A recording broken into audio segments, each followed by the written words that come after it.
The Connecticut Music Oral History Podcast is a deep dive interview series with musicians, artists, conduits, collectors, and dedicated fans, focusing on 20th century Connecticut music history. This project preserves narratives, heralds unsung movers and shakers, and defines Connecticut's influential role in cultural history. I'm your host, Brendan Toller. I'm an artist, a musician, a filmmaker, and marketing manager of the incredible Verso Studios at the Westport Library, where this very podcast is being produced. Verso Studios is a media resource and production hub, serving as an inclusive, empowered, future-forward cultural and learning center. A library branch of the 21st century, Verso Studios provides programming, commercial services, as well as educational and content creation opportunities.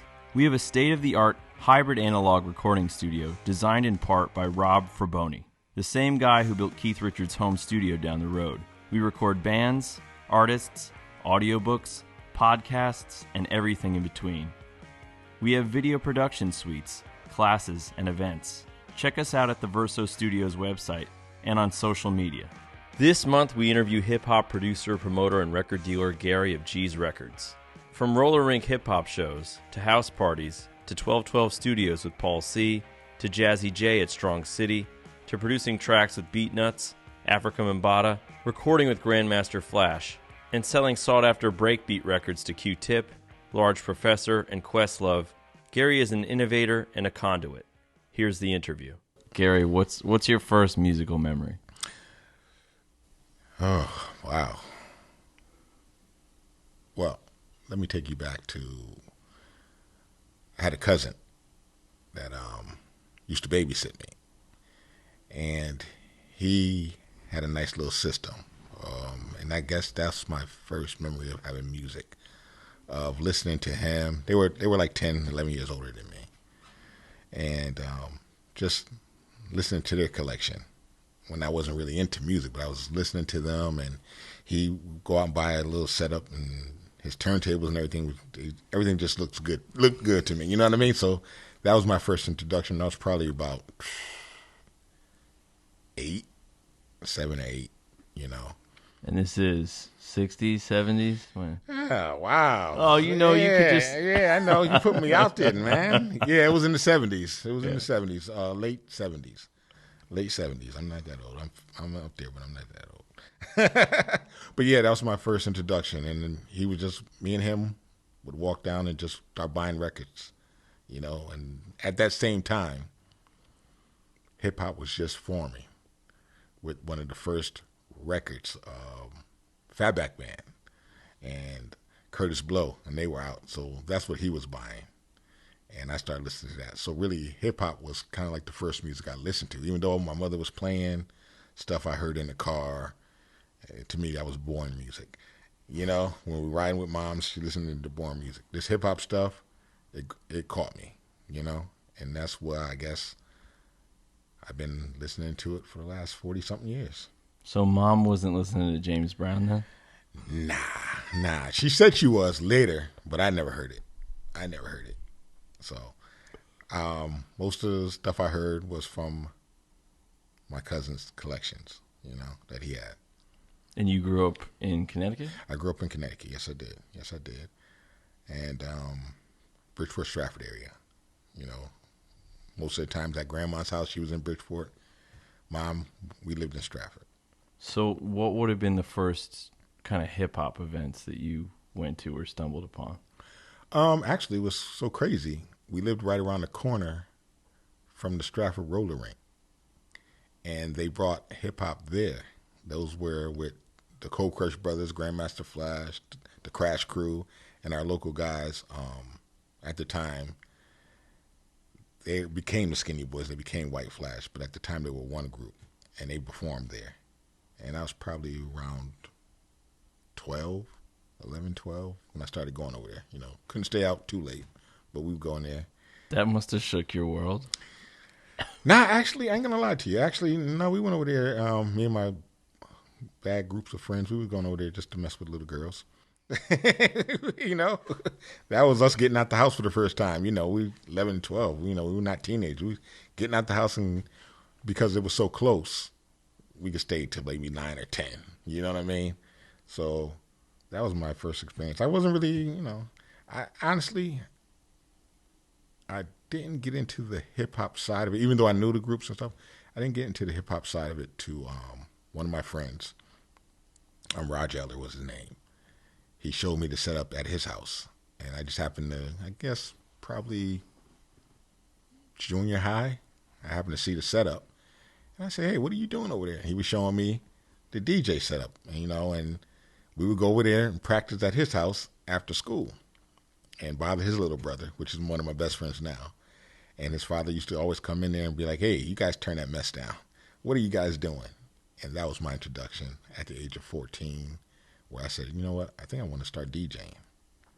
And I wanted to really, take it serious, for the hip hop side of it. But what did DJ mean back then? It's not just, is it that you play for crowds, but you also back up hip hop artists or come up with beats? What? Well, the whole thing is, I don't want to cut you off. I'm sorry about that, but there's different forms of DJing. Back then, you had the battle DJ, they called them. Now they call them turntablists.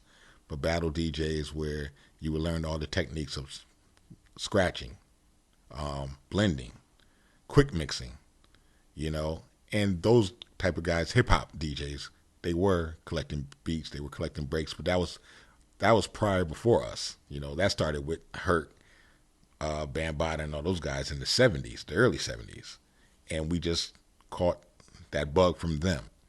There are DJs that do weddings, parties, and things like that.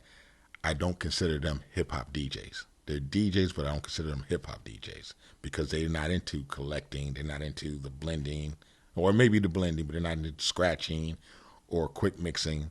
They play for the crowd. And then there's club DJs that sometimes their vocal talk is more better than their DJing skills. You know what I mean? So they can talk you into, this is a good time with the say-ho and getting into all that, but their DJing skills might be lesser than a hip-hop DJ.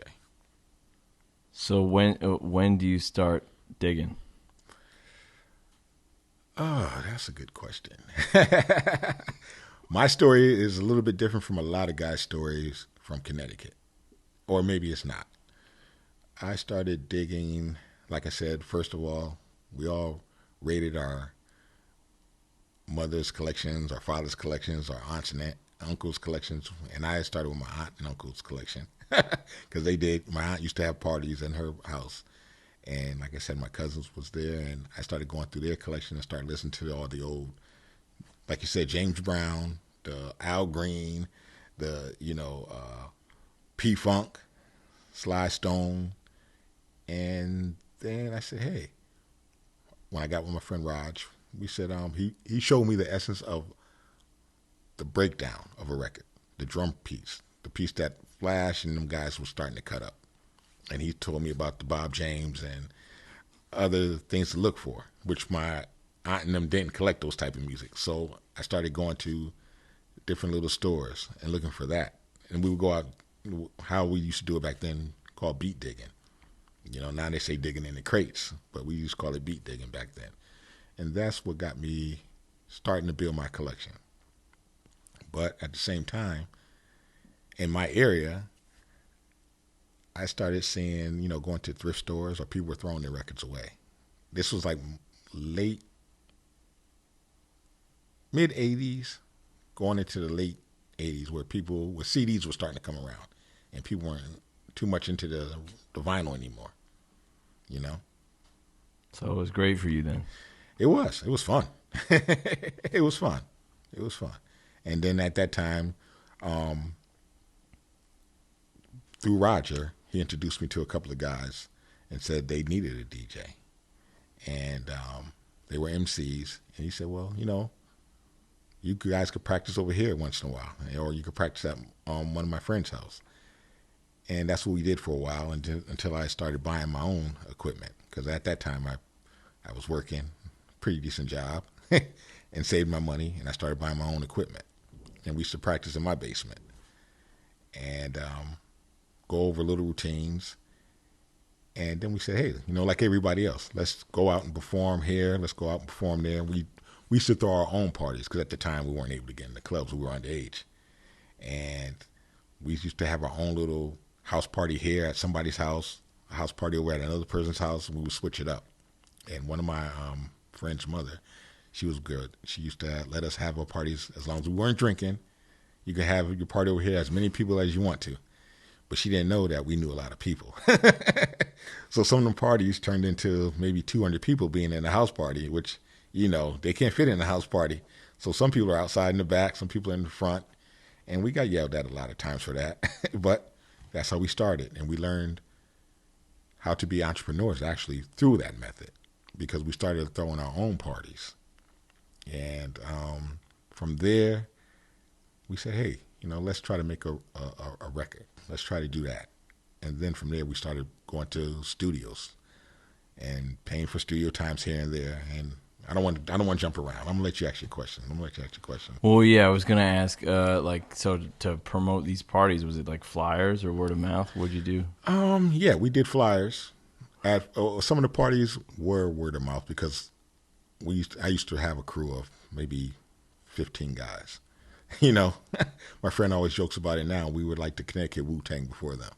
There was like 15 guys in this group. So if everybody invited 10 people, we would have 100 people or 150 people there.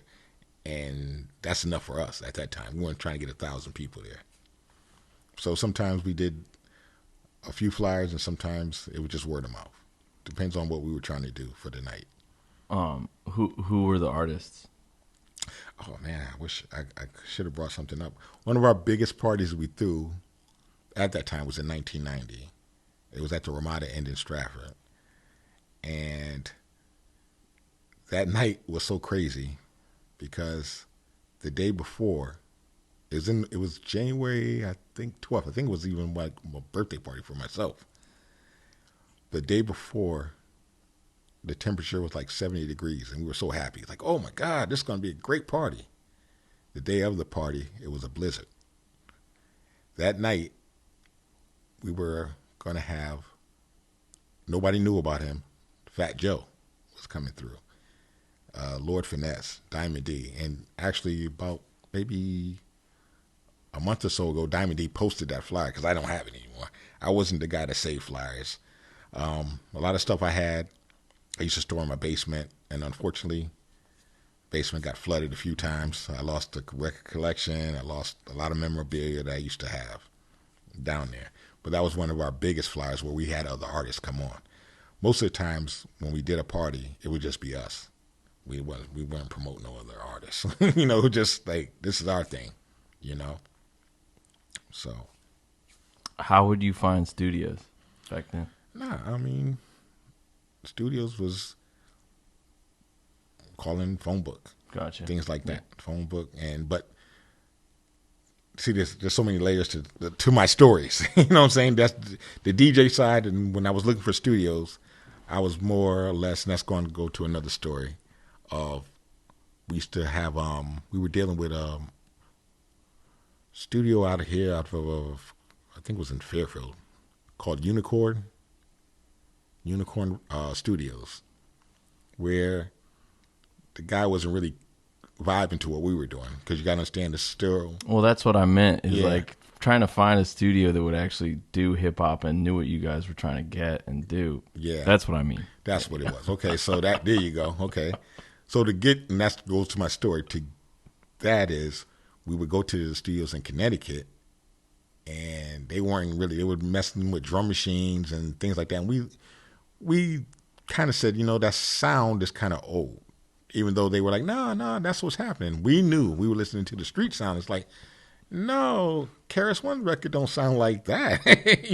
What you're doing sounds like more of what Run DMC were doing. And we were dealing with another studio with Ronnie Lee. I forgot the name of his studio, but he was an awesome guy. But that's the sound he was trying to give us, that Run DMC sound. And we were like, nah, we don't really want that. So we started looking. One of my friends started going to a school in New York. And from there, he linked up with somebody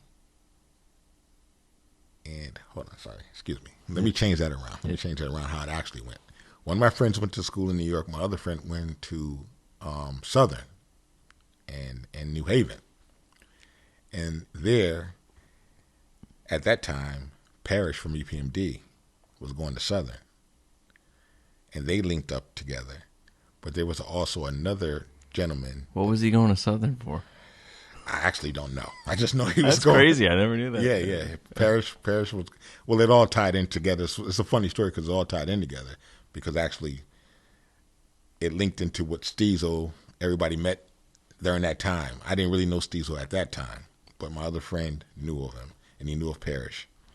And there was another gentleman that was there from New York, went to Yale. His name was Oscar. Oscar's uncle was DNA from the legendary label and DJ group was Hank Love and DNA. They were out in New York. Through that connection, Oscar was trying to get a deal, and he did have a deal on DNA Records. But he also linked us into the studio that he was working at, which was 1212. And if you don't know about 1212 Studios, you need to start researching them because they had one of the most talented engineers, co-producers by the name of Paul C. And Paul C was the first time we actually went to a studio and they got our idea of what we were trying to do to make a record. And at that time, I was the DJ. I wasn't thinking about producing and none of that stuff. I went into that studio as a DJ, but I had my ideas on how I wanted this stuff to sound, how the record or the demo, not the record, how the demo should sound. And Paul C, I told him, he showed me a few things, and he got my vision. And it was so good. He said, well, you know what you just did? I said, no. He said, well, you kind of produced the track. I said, well, I did? He said, yeah, because you gave me all the elements I needed. You know, I went in there with my samples. I went in there with, okay, put the horns here, and I was arranging it as we were doing it. And to me, I guess that was my first time doing production or co-production. And we used to have a blast. That was 1212 in Queens, New York. We had a blast going there. We went there about 3 or 4 times. During that time, unfortunately, Paul C was murdered. And before we got to finish our third song, we did 2 songs with him. Before we got to finish our third song, he was murdered. And unfortunately, we stopped going to that studio. And from there, we were still pushing, still trying to make it. One of my friends said, we need a manager. Like everything else, let's get a manager. So we couldn't find the one in Connecticut. Let's get a manager in New York. So we did find a manager in New York. I'm not going to say his name. But, of course, he wasn't the right kind of manager we needed. And this guy, guys have a name at this point, or are you guys just trying to get... Yeah, at this point, we were called the Rhino Committee. That was our names at that time. Charging forward. That was the slogan. Charging forward. So the manager at the time, he said, hey, I know a great studio that you guys can go to and record out of. And we said, okay. But at the time, he didn't tell the studio that we were coming up there. Listen, it was a wild ride. I got so many stories. It's too long. But just to get to the studio on time, we had to go to New York. Just to get to the studio on time, we're driving down the sidewalks of New York City because there was traffic. And he didn't tell the guys we were coming, but I guess he knew somebody at the front desk or something crazy. We had to be there at a certain time where the guy was going to be there. So we're driving down the sidewalks of the Bronx, beeping horns, telling people, get out of the way, we're coming. Finally, we get up to the studio, and we're walking through the door, and I'm like, okay, this is a nice studio. All of a sudden, my friend said, hey, this is Jazzy Jay. And if you don't know who Jazzy Jay is producer, DJ for Afrika Bambaataa and the Zulu Nation, but he also had records out, Planet Rock, Jazzy Sensation, and he also was in the movie Beat Street, which we all saw that movie. So when we saw him, like, oh, we know who he is. He didn't know who we were. Anyways, we played them our demo because you had to play your music. They weren't just taking anybody into the studio. So we played them the music. And at that time, I didn't know at that time, but I found out later, there was Melly Mel from Furious 5 was in the studio too. And another friend of mine who became a friend of mine, Mr. Freeze from the Jazzy 5 Sensation, was in the studio. And they were just having a little meeting. We just busted into their meeting, played the demo. And he was like, yeah, that's cool, it's cool, it's cool. And he told my manager, yeah, I'll give you a call. And everybody left the studio, but I hung back. I'm like, wait a minute. We did all that for that little quick meeting like that? So they're all looking at me like, yeah, you know, you can leave. I mean, I'm not as big as I am now. You can't see me, but I'm not as big as I was now. I'm a little scrawny dude. And I'm like, nah, are we going to be able to record here or not? And he said, I'll tell you later. I said, well, give me a number. And we exchanged numbers. Of course, I don't know what happened to our manager. He gave us some crazy contract where we would end up owing him like 3 of our kids or something crazy. And then even Jazzy said, yeah, don't mess with that guy. And we stopped messing with him.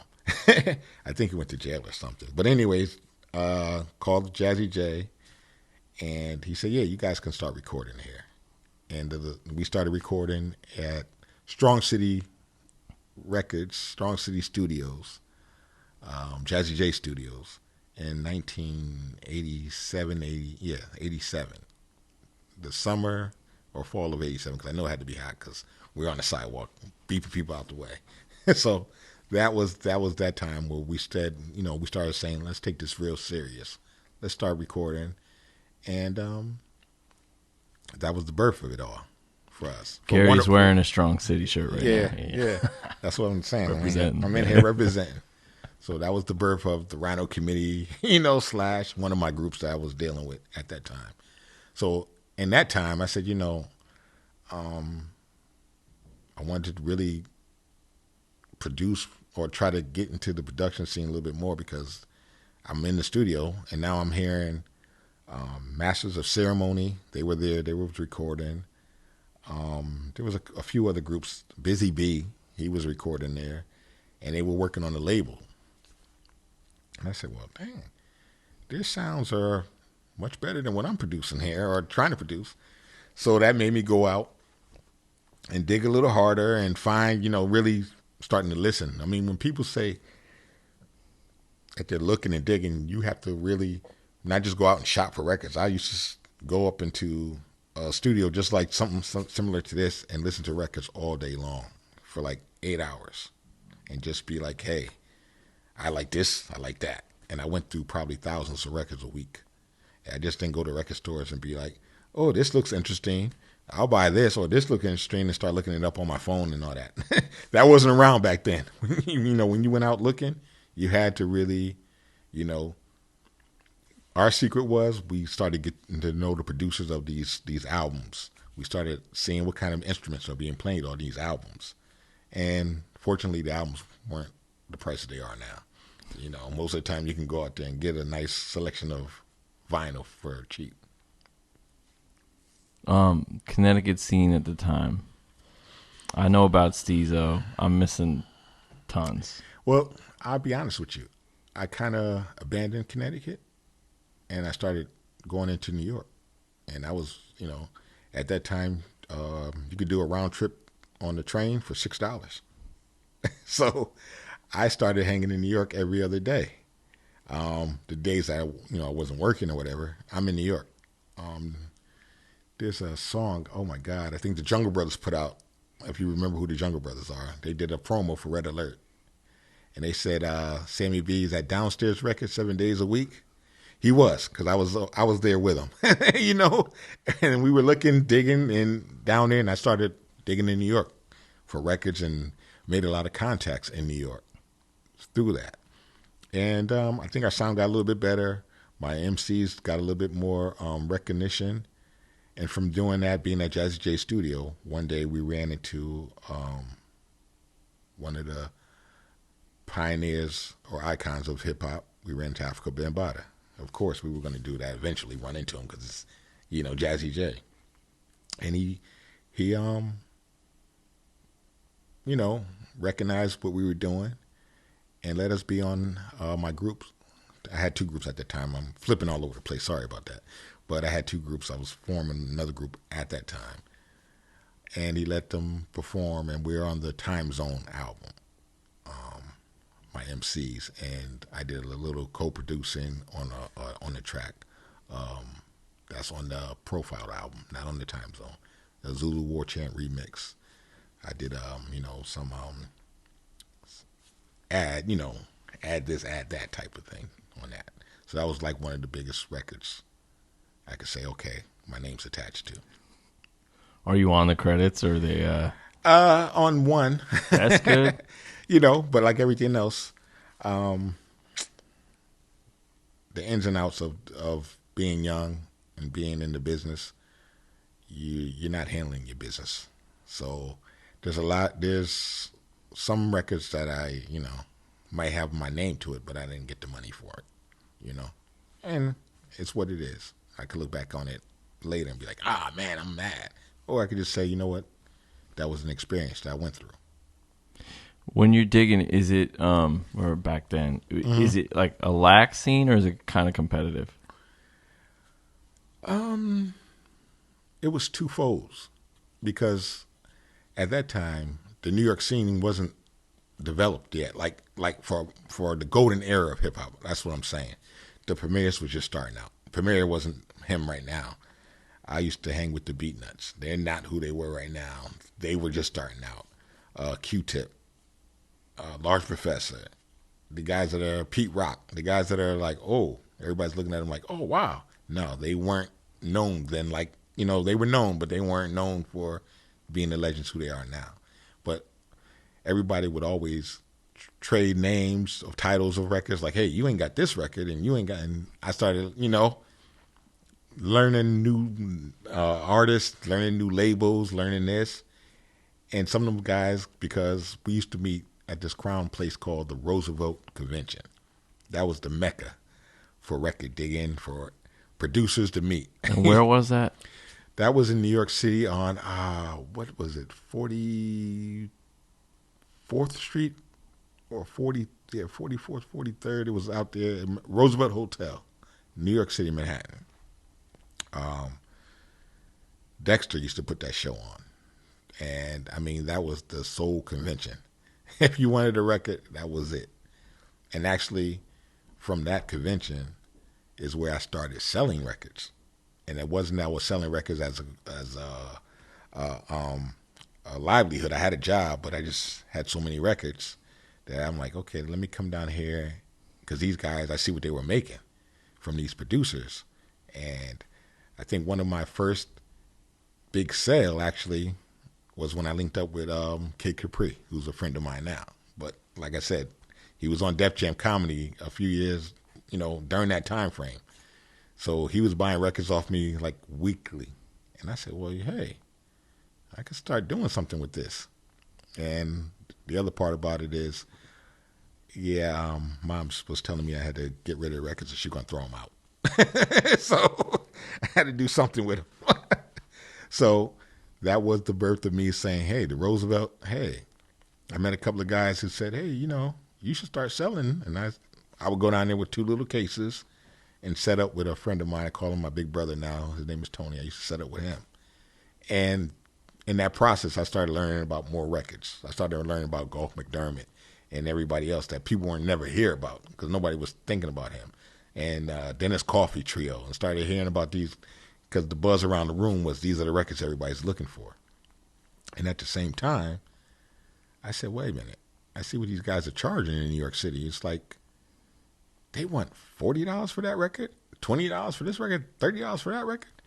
I just seen that record in replay for $1. I seen this record in Cutler's or one of these record stores around here.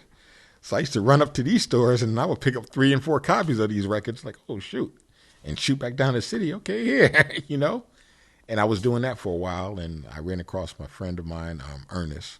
Ernest was from New York, and we used to come up and go to a lot of flea markets. Every Sunday morning we would go around Connecticut flea market. We would go up to New York, I mean, not New York, excuse me.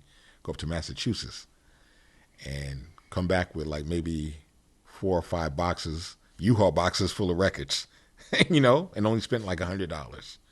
So that, from there, I built my collection. I started buying out radio stations. Another thing I did. So I was getting records, 6,000-7,000 records at a time for cheap because nobody wanted records at the time. And I amassed a collection of a lot of records, Do you have a storage space, or is it your basement, or where would you put this stuff? It was in my basement and in my room. I got my sister over here. She knows. So it was there, and that's why Mom was like, hey, get this stuff out of my house. I didn't want to get a storage unit, but in hindsight, I wish I had, because I ended up one year going on vacation and came back home, and I didn't know that we had a flood in the house. Where I live is a flood zone, and I didn't know until like maybe 3 months after you're going down into the basement. You're like, wait a minute, what did that smell? It's mildew. And yeah, I lost like 16,000 records. 16,000. Oh my God. Yeah. It hurt. It hurt for a while. There was some tears. I'm like, oh my God, because you go out. See, people don't really understand when you really, the term digging in the crates was a term, but that's what people had to really do. We had to go and find records underneath people's porch and people's basements. It wasn't like, we looked up Craigslist, now they do it, or, shop online for records. And, no, our generation discovered a lot of these titles that people say, oh, they're hard to find now. Nobody was looking for them then. We made that happen. Our generation of producers or whatever made that happen. Beat diggers, we made that happen. That these records were, people want them now. Was that weird for you to see? That like $1 record of Dennis Coffey, and now it's going like crazy, and like you're part of that in a way. Right? It's weird, but in a way, we kind of let that happen, because I'm one of the guys that kind of did that. Take $1 record and say, hey, give me 100 for this. It's not weird. What's weird to me is the generation that thinks that they're the ones that discover these records. Like, I ran into somebody maybe like 5 years ago. Oh, I got 24 karat black. Did you ever have 24 karat black? And I'm like, yeah, I've had that many times. It's a different era, and people got to understand there's an era always before them. And the stuff we used to do, these guys aren't doing no more. And some guys are still doing it. I'm not out there digging hard anymore, but Large Professor and all them guys, they're still out there digging hard. And me and Large Professor, we used to go to warehouses. And even back then, warehouses, man, they were getting rid of sealed records. I mean, open sealed records. Oh, you can have that for $2. So yeah, we saw a box of, Thin Lizzy or something. We're taking that whole box. You know what I mean? So go to the warehouse, and I used to leave out of there. Okay, broke. I had a decent job. So I was making money, and I might go to the warehouse and spend $1,000. Nowadays, people, it's a different thing. People, they'll know this record's hard to find, but then they'll download it. So the fun's gone.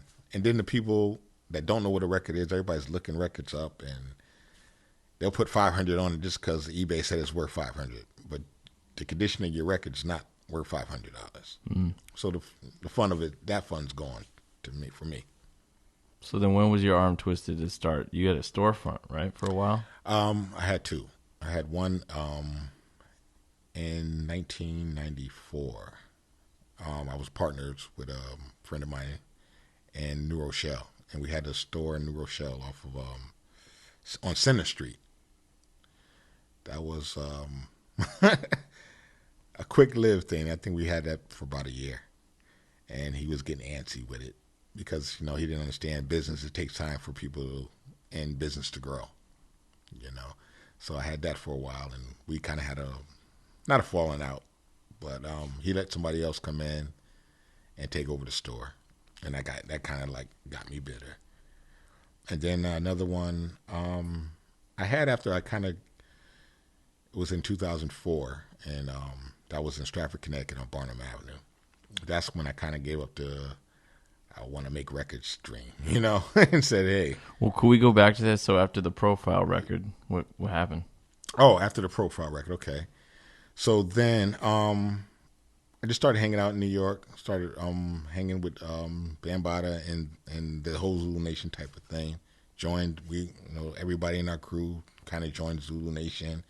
I had 2 other groups that were forming together, a group called Mini Styles, and BSB was their first name. Then they turned it to Mini Styles. They were also on Time Zone Record. Unfortunately, one of the members got shot and killed.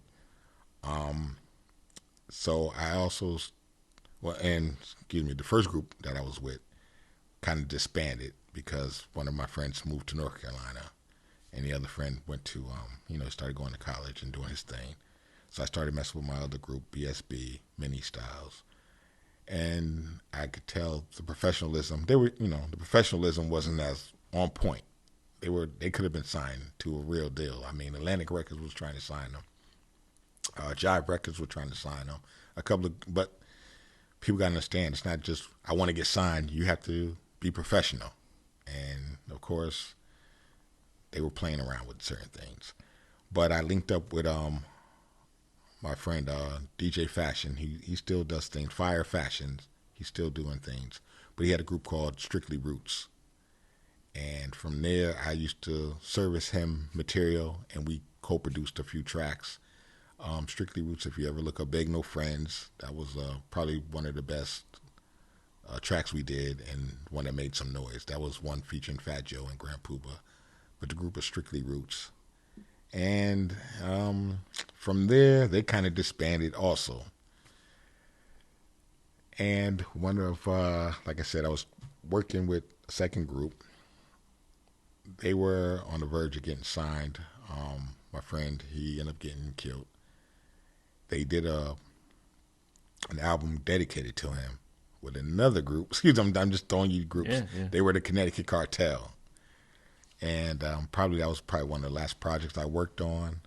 At that time, my other friend, he graduated from college, and he wanted to come out and do another album. His album was called Donnie Hoffa's Black Monday. I produced 3 tracks and mixed about 3 tracks for that album. But it just got to the point where the record labels were trickery, everything was just so messed up. It was like, man, all this work we're doing, it's no return on it. So I said, well, you know what, let me, stop doing it. Let me start doing what I got all these records, and during that time, from 92 till the whole 98, I was always selling records. That was like another venture because the money was good. Like I said, I had some of the top producers buying from me. So I can go there and, I became G the Beatman. A lot of guys are like, hey, G's the Beatman. The Beatman's coming. He's got something for you. And I've sold records to, like I said, Large Professor, Q-Tip, Kid Capri, Pete Rock, Evil D, and those guys. Even Questlove at the time when he used to come to the conventions at the time, and he's blown up now. Salam Remy, Diamond D, and Lord Finesse and all those guys. I was there when they coined the phrase "digging in the crate." You know what I mean? I'm on a background vocal of Showbiz and AG song. So, I was in the mix. Beatnuts, of course, like I said, they gave me credit on their second album for some samples I did. And I started working back here in Connecticut with a group called, not a group, Bass Blaster. I don't know if you're familiar with him. He's out of Waterbury. And I became friends with his DJ, Slick Vic, out of Waterbury. And we worked on a few things together, and we started selling tracks. We sold a few tracks. But after a while, it just, you got to have a love for it. And I kind of was losing the love for it. So I said, yeah, let me take this record selling thing a little serious. And I opened up a store for a while. And, I guess with me, if the love fades a little bit, I'll just quit it, And a lot of people don't understand, though. Have a store and run a store and I was trying to get help but couldn't get help. I had a decent sized store. I couldn't really get any help in there, and it was like a lot of headaches. A lot of got to keep it going, because at that time you're still competing with technology, and at that time technology was just starting to open up to downloading and streaming and all this other stuff. So people were, vinyl's not relevant no more, not knowing. And I'm lucky for, like I said, my history helped me out, because most of my buyers were coming from overseas. And when they came from overseas, it was a nice paycheck for me, and that kept me floating around. But, certain things happened during that time, personally in my life, and I just lost the love for doing that. So I took a back seat, and I said, let me shut this down. But that lasted for about 5 years. I did that for about 5 to 6 years in Stratford. Mm. And this still, to this day, people, I'll see somebody at a convention somewhere, and they said, oh, we love your store. We miss your store. And I'm like, oh, wow. And I can't remember who they were. It's like, oh, man, I'm glad you said that, but I don't know who you are. Maybe they didn't drop enough money. Yeah, maybe that's what it was, right? You're doing some events now, though, right? I was always doing events, like I said, since since we started in '89. From house parties to that's all we knew how to do. A friend of mine's father always told us, make some money off this, and we turned it into a business. So yeah, I'm always doing events. I started doing, after I shut the store down, I formed a group with a couple of DJs in Connecticut, and we were calling ourselves the GFC crew. And we were doing our little parties, happy hours out in the Ramada End in Stratford. We did that for a while, but the DJ culture, there's a lot of egos, so it led to a lot of arguments and who did what and who's not doing what. And like I said, of like the old school guys, or yeah, wow. Which I would think not, it wouldn't happen, but it happened. It happened. So I said, well, you know what? Let's disband this, because it was arguments over money issues, and to me, it was like, it's not no real money yet. And a few guys, it's not no real money yet. Well, are we arguing for this little money? It's going to get bigger and fights going to break out. Nah, let's disband that. So from there, in 2013, me and Jim Slice, who you met, Jim Slice is from Steezel's group out of New Haven. On our way coming back, because we used to go down to New York to see all the DJs perform, and some of those events, the party didn't start till like 2:30 in the morning. So coming back one time, like 4 in the morning, I'm looking at him and I'm saying, hey, you know what? We should bring this stuff to Connecticut, because nobody's doing it in Connecticut. And we formed an event called Legend Beats and Grooves, where it's exactly what it is. We wanted the legendary DJs to come to this event, show their turntable skills, play their beats and their grooves. So that's what we started doing in 2013. And from those events, we've had legendary DJs, the creator of the scratch, Grand Wizard Theodore was a part of it, has been a part of it a few times. We've had Tony Tone from the Cold Crush Brothers. He's been semi-partner in it with the sounds. We've had Rob Swift from the Legendary Executioners. Oh man, so many people. DJ Melstar started with us. Melstar came down. EPMD's DJ, Diamond the Artist, has been there. DJ Doodles out of Philadelphia. My man Grandmaster Supreme, who's won the DMC, and tons of names that's floating around that's been to our event, and that's been going on for since 2013. There's been a couple of years where we didn't do it. Of course, during the COVID time, we didn't do it. But we've been in Connecticut. We took it to Massachusetts. We've taken it to Philadelphia. So it's getting around. But we were doing it twice a year, but we cut it back to doing it once a year. And next year is going to be the big year. We're going to bring it back next year with a nice surprise guest. I'm not going to tell you right now. It'll be an exclusive for somewhere else. Yeah, you were saying that this year is the 50th year of hip hop in Connecticut. What not in Connecticut, just in general. It's the 50th. So what are they dating that back to? It's 1971. You know. Oh, right. 70, yeah.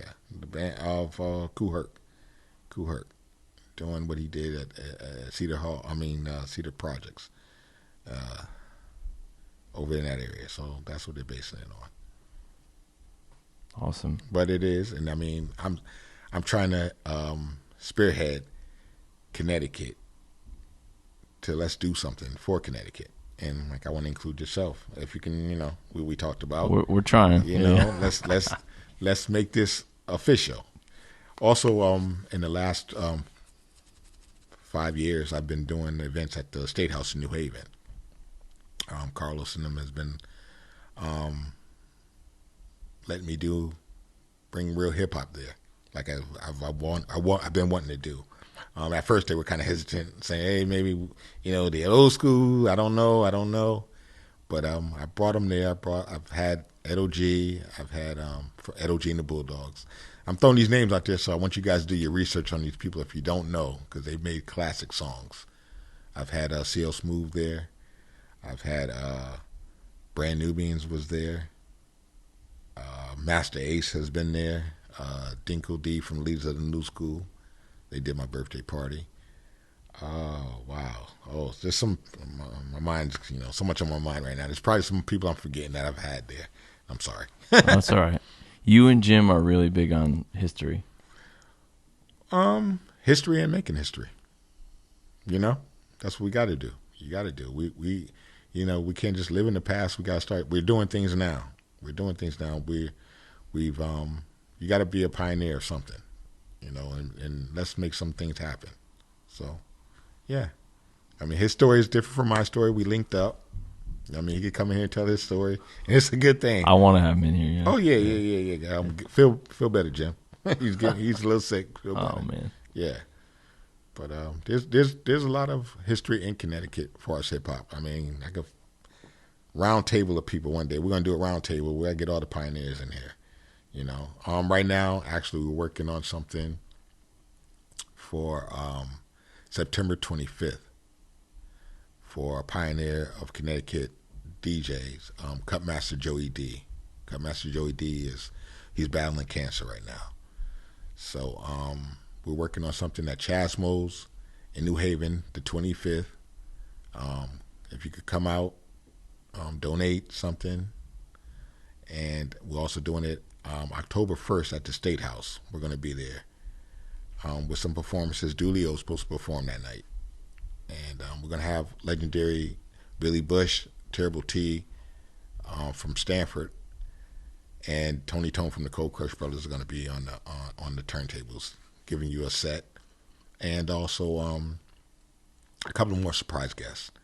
But that's going to be at the State House on October 1st.